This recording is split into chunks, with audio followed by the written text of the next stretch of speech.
Üçüncü nümunəyə baxırıq. 121-ci sual. Cədvələ əsasən verilmiş cümlə ilə bağlı yanlış fikirləri müəyyən edin.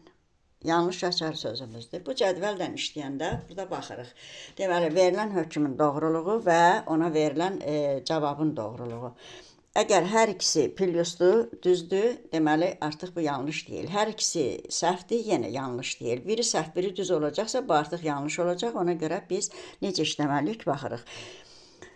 İkramın məqaləsinin sərlövhəsi redaktorun xoşuna gəldi. Cümləni təhlil edirik. Redaktorun xoşuna gəldi. Nə? Bu xəbərdir. Nə?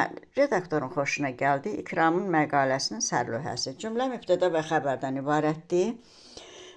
Və bundan sonra hökmləri oxuyuruq. Birinci. Xəbər sərbəst söz birləşməsindən ifadə olunub. Xoşuna gəlmək sərbəst söz birləşməsi deyil, səhvdir. Ona görə bu hökm səhvdir. Və bu səhvə doğru cavab verdiyinə görə, burada doğru. Deməli, biri səhv, biri düz. Bu artıq bizim yanlışdır. Səhvə doğru dediyinə görə bu yanlışdır. Biri götürürük. 2. Müəyyən şəxsli cümlədir. Bəli, cümlənin mübtədası var. Doğrudur və cavab da doğrudur. Deməli, hər ikisi düzdür deyə bu bizə lazım deyil, düz cavabdır.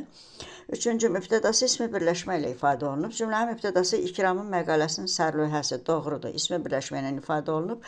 Amma cavabı yanlış verib. Deməli, yanlışdır, götürürük. 4-cü, feili xəbərlidir, düzdür və cavabı da doğru verib, bu da düzdür. Bu bizə lazım deyil, yəni hər ikisi plus, hər ikisi minus, bunları atırıq. Cümlədə uzlaşma əlaqəsi var. Doğrudur, mübtəda xəbər varsa, deməli uzlaşma əlaqəsi var. Deməli, hökm düzdür. Hökmə isə yanlış cavabı verib, ona görə bu yanlışdır, götürürük.